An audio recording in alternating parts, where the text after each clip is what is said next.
individuals involving, say, one facility, that might mean a very different approach to if you had something that was a wider outbreak affecting the rest of the island. What we'd be looking to do is try and reduce down as much as possible the impact on the Cook Islands health system. Ultimately, in many cases, if we had severe cases of COVID-19, they're likely to need to be managed in New Zealand anyway. So the key goal for us would be to reduce the incidence and try and manage that within our facilities. So one of the things we've been working through with the Cook Islands is that in responding to any outbreak up there, we're likely to be responding to something here as well. And so we couldn't necessarily just send everybody up to the Cook Islands because there's likely to be work required back here in New Zealand as well. So just making sure that we've got the right understandings of who would do what, who would go to the Cook Islands, who would stay here. Again, mapping out all those different scenarios and effectively gaming them out so that they know what to expect and we know what to expect. A lot of that's happened already, and obviously we've now got a couple of weeks just to finalise all of that and make sure everybody understands who's going to be doing what. In terms of getting those Pfizer vaccines over to the Cooks, how will that work? I mean, how do we get them over there, and do we provide vaccinators, etc., to help roll it out over there? So I'll have the Minister expand on some of the conversations that we've been having with our counterparts in the Pacific. I think a really important point to note is that currently there is no vaccination underway in the Cooks, unlike in New Zealand where we have, of course, started. But the population in, for instance, Rarotonga is equivalent to 1 day's worth of vaccine delivery here in New Zealand at the moment. So it will be a case of us considering when we start, does it logistically make more sense for us to work that through to completion? We have been working with the Cooks on training vaccinators that they already have, so that is something we've been working on and supporting the Cook Islands with, but it would be a matter of us supporting them to be in the cold chain that is required from New Zealand up into the Cooks. Some of that's being finalised. We need to, of course, make sure that we have agreement from the pharmaceutical company to deliver into an alternate country, and that's part of why we need a bit more time to work through those final details.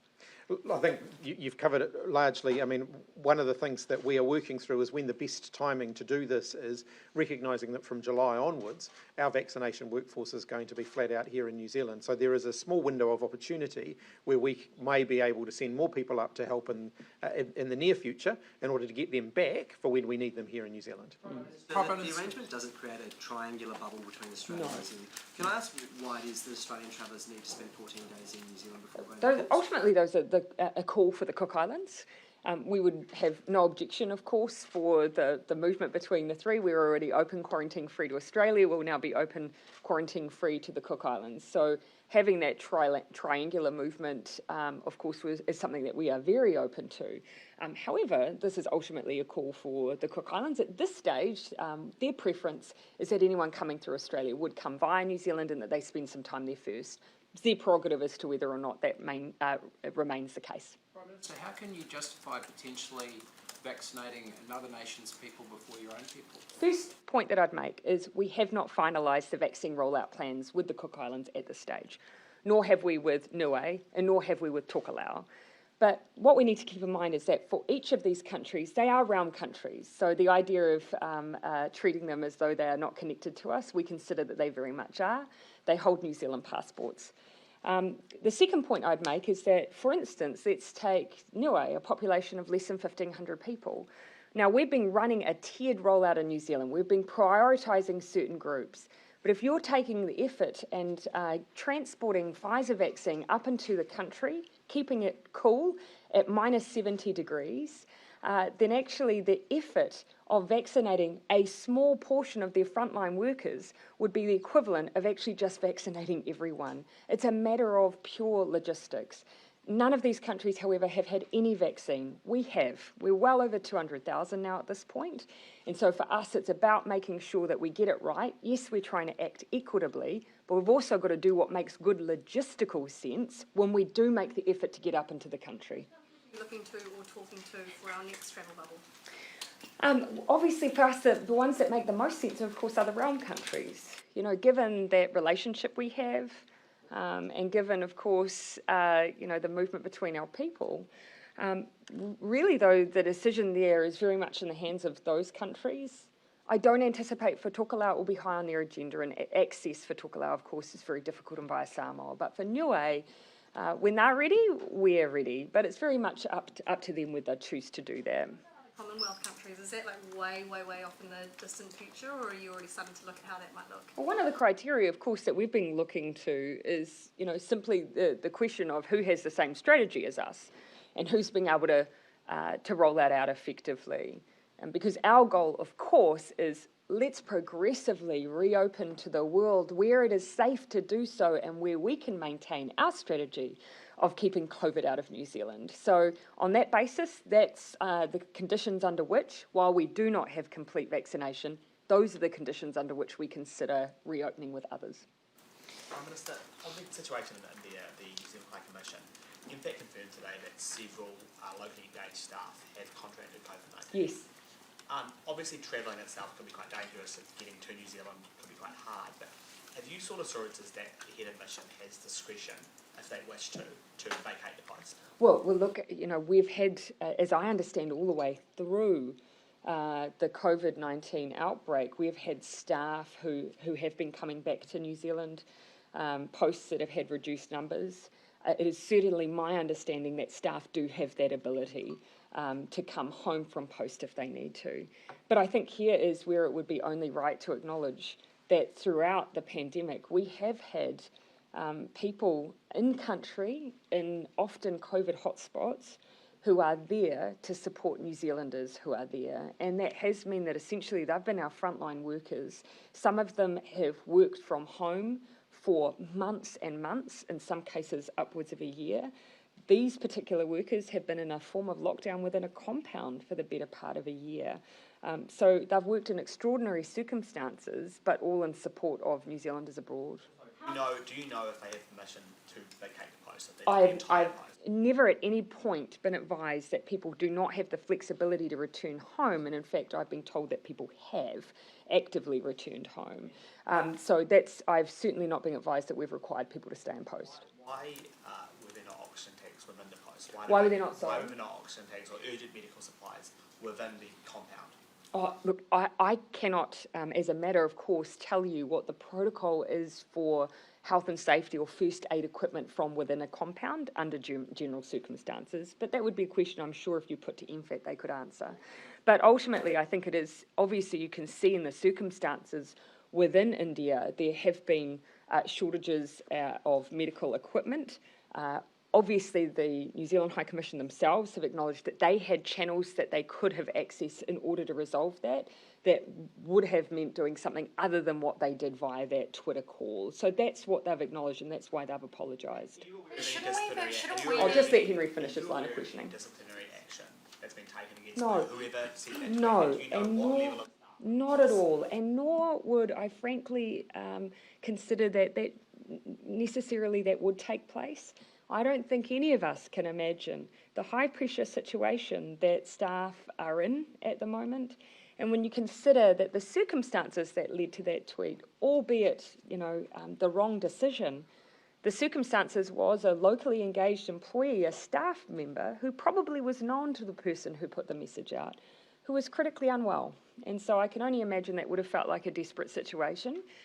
What happened there was not right. There were alternative methods to try and resolve the situation, but I do not expect that anything further happens as a result.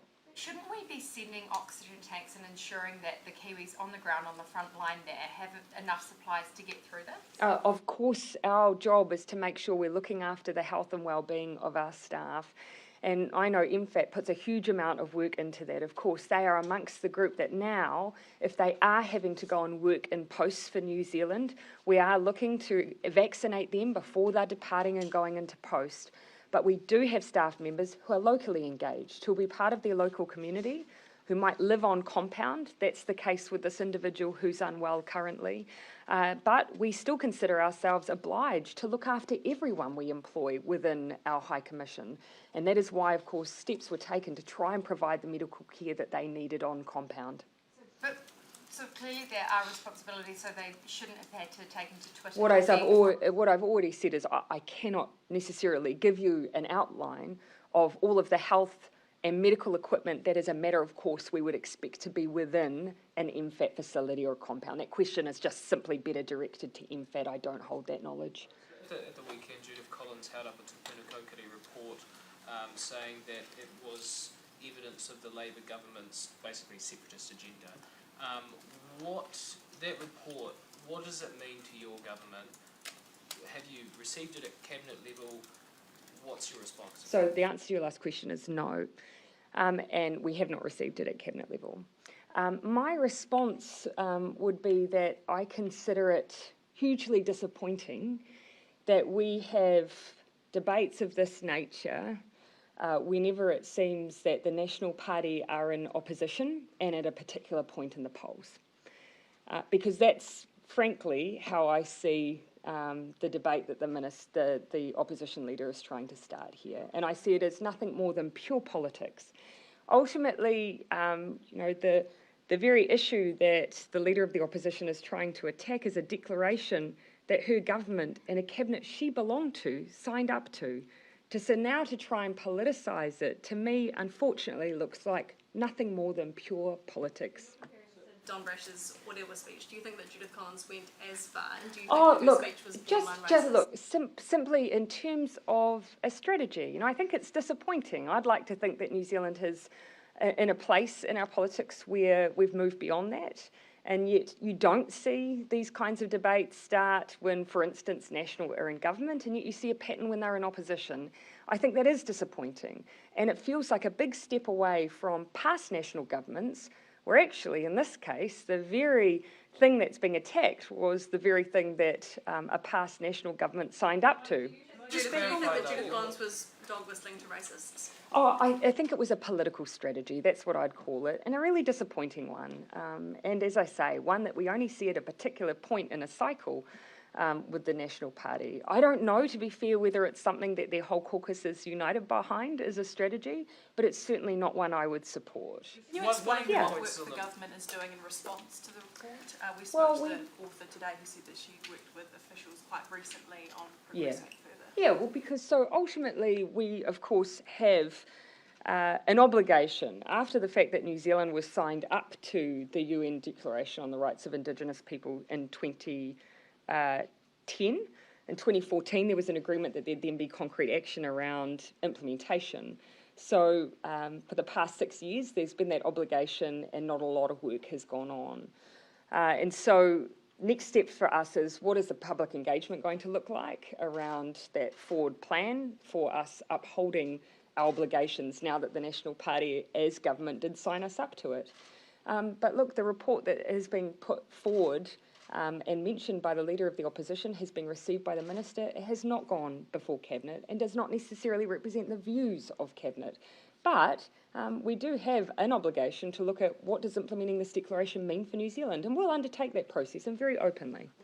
Health Authority. On the Māori Health Authority, Judith Collins says that your government's intention is to allow it to have veto over decisions that are important to everyone's health. Yeah, and on that, I think what's kind of interesting there is that is the position of the Leader of the Opposition, but it doesn't appear to be the position of her Deputy Leader of the Opposition. And again, that's where it seems to me, and I'll come to that, but that's again where it seems to me to be a particular political strategy, but not one necessarily the whole party is behind.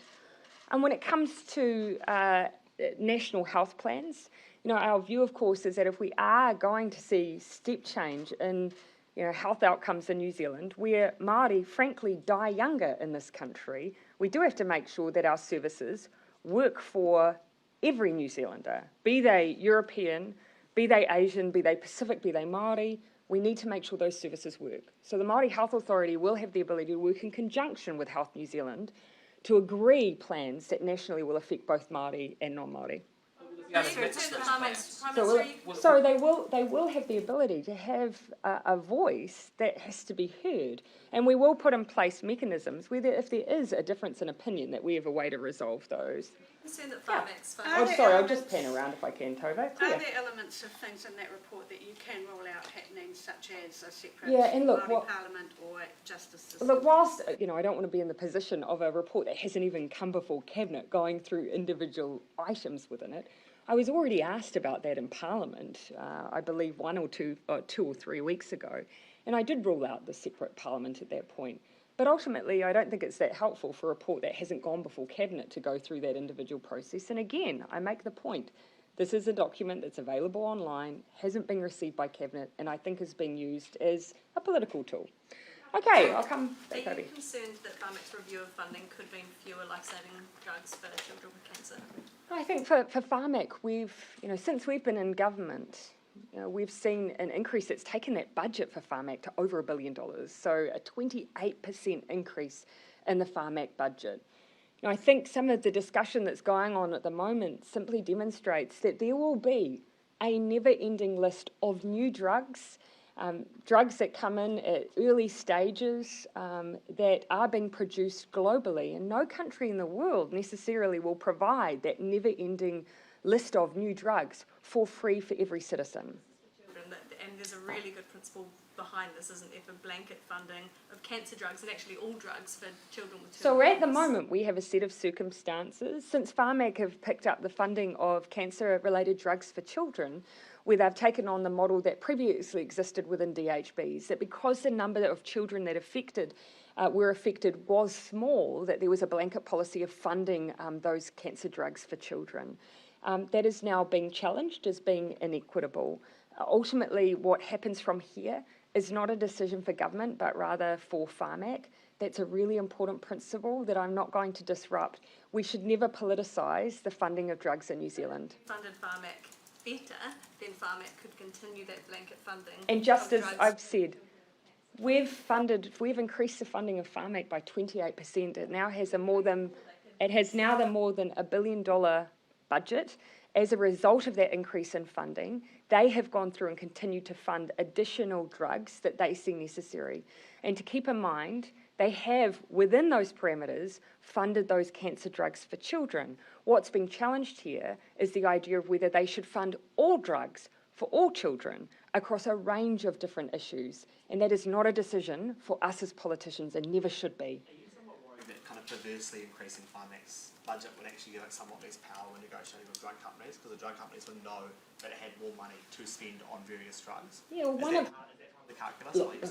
No, that is not part of our calculus. Ours has always been to try and ensure, of course, that we maintain a system that, by and large, has served New Zealand well. We have, of course, taken the step of putting in place that review of Pharmac. And in part, that's, again, just to make sure that we have that confidence in the system, that it's working well to meet New Zealand's needs, and I think by and large it does, but just to give that further ability for us to open up a little bit and look at the way it's operating and assure ourselves that it's operating as it should. Thomas, I'll just come to the centre here and then I'll come back to you. Just in terms of the Cook Islands bubble, have you seen any work or modelling in terms of how much of the domestic tourism spend could be diverted to the Cook Islands economy? No, I haven't. One thing I would say is that the early, at least outbound, early on, the Cooks have indicated to us that they have worked with Air New Zealand and are expecting in the order of 2 to 3 flights a week for May. That will then scale up. So that is a lower starting point than usual. I think that enables everyone to gear up again. And I imagine over time we'll see an increase in travel. Keep in mind, the outbound from New Zealand has been perhaps not necessarily what was expected for the Trans-Tasman, but again, we expect that to build over time. Anything further you're seeing on the modelling? Yeah. On the New Zealand, so actors put a motion sort of the treatment of Uyghur in China to label it as genocide. Does Labour have a position on that motion? Yeah, so as I understand, of course, motions are taken to the Business Committee to be worked through, so I imagine that will be the case for this motion. One thing I will say that will be important to us, and whilst as a Labour Party we've not had this discussion, certainly Minister Mahuta is working with the Ministry of Foreign Affairs generally on the issue of the way that references to genocide are made. And I'll just make this general statement, not specific to any particular case. There are a set of legal definitions that sit around that use, the use of that word. In New Zealand, we've used it on 3 occasions, Nazi Germany, with Rwanda, and also with Cambodia. And of course, in order to meet the international test, often that has required the ability of that verifiable additional international information. It's one of the reasons why New Zealand has repeatedly called for unfettered access in order to see independent access to the region in order to assess potential human rights abuses for the Uyghur people. That is not to say, of course, that there isn't credible evidence of human rights abuses already. There is, but for instance, issues around genocide, that is one of the things that you usually see precede the use of that definition in international law. Those are some of the factors that we'll be thinking about as we consider that motion. On the New Zealand upgrade... Oh yeah, and then I'll come back to you. On the New Zealand upgrade Sorry. project... Yeah, thank you. Last week you said that the government was keeping an eye on commercial flights out of India. Yeah. You had not yet had a chance to discuss at Cabinet the possibility of repatriation flights. Have you had a chance to discuss that, and if so, what was the outcome? We've had a brief conversation about that. We have not made decisions on that yet. At the moment, I do understand that most flights out of India have been suspended. That's something that we'll keep a close eye on, and I think our decisions around repatriation will very much depend on how long those kind of restrictions go on for. Yeah. You say how long, have you got any idea when is it a month that this goes on? How long? Because there are people wanting to get back. We'll review it each week, and then if it looks like it's going to go on for too long, and therefore mean that citizens can't get back, then we would consider our other options. I better come to Thomas. Yeah. Sorry. The New Zealand upgrade projects, can you give any idea or indication of which projects might be being dropped from that programme? Yeah, in talking with Minister Robertson, he's certainly of the view that kind of some of the statements around them being dropped isn't necessarily a fair characterisation of some of the work that's going on. I will ask for him, though, to speak in a little bit more detail to that. In some areas, certain issues have meant that they've been, reframed in certain ways, but ultimately I would ask him to speak in more detail to you on that. So you're confident that all of those projects will be delivered, but maybe at a later stage or in a smaller scope? In some cases, there may have been cause for rescoping, but again, I would just ask him to speak in a little more detail on those. It's been 2 years since the Welfare Expert Advisory Group report came out. How can you justify that none of those recommendations have been fully implemented? Oh, well, I would reject that. Of course, things like indexation, work on abatement, work on culture change within work and income, have all been significant projects since the Welfare Expert Advisory Group. What I would say around what most people, of course, tend to focus on are the main benefit increases. And right from the beginning, we said that would have to be something that would take time. There would just simply be almost no circumstance under which any government would have been able to put those increases in place in one budget. The size of them was just too great. But we have, regardless of that, increased main benefits in the last budget, the first time that's been happened across the board in a number of decades. So on that, there's currently $42 billion sitting in the Crown Settlement account. That's the government's account with the Reserve Bank. That's a sizable sum of money. Does that give the government a little bit of leeway coming to this next budget to possibly implement some of these changes? Of course, what I've consistently said in these post-cabinet briefings, not only that I won't be making budget announcements before the budget, but also the context that for anything like changes to, for instance, things like main benefit rates, or changes, of course, where you would expect, any reasonable person would expect that they would be ongoing, we have to factor in not just our position now, but our position in out years on an ongoing basis. And so that is a key consideration for us for any budget initiative, benefit increases included. So I'm going to take last couple of questions before, who hasn't had, everyone's had one. Just on the Yeah, on the cooks, yeah. Just on the cook island, why was the decision made to open up the bubble before the population was vaccinated? Same reason for Australia. We've opened up that arrangement before vaccination. You'll note, though, that we have still taken our time. And that was because we wanted to make sure that even if we didn't have vaccination in place, and we don't, that it would be as safe as possible, A, and B, that if there were a situation where an individual with COVID from New Zealand were to enter into the cooks, that arrangements were in place to deal with that as effectively as possible I know from many discussions with ministers in our cabinet, the last thing we want is a situation where a case of COVID goes into the cooks and we weren't ready to deal with that in a way that prevents the population from being protected. We're confident now that if that were to occur, that we do have those steps in place. We'll seek final confirmation from the Director General though before it opens. Would you like to see all drugs? I was pretty generous to you today, Tova, so I'm going to give the last one to Ben. Thank you, Prime Minister. On the Xinjiang, on the Xinjiang genocide statement, Yeah. you talked about some of the factors, but will you be whipping your MPs? Will they be free to vote how they like in Parliament? Oh, look, on notices. So we will have a caucus discussion, absolutely. But we never have individual votes on notices of motion, and I don't expect that we would on this. What I'll seek from caucus is for us to build a consensus over it. Okay. I called time. I'm going to stick to it. Thanks, everyone.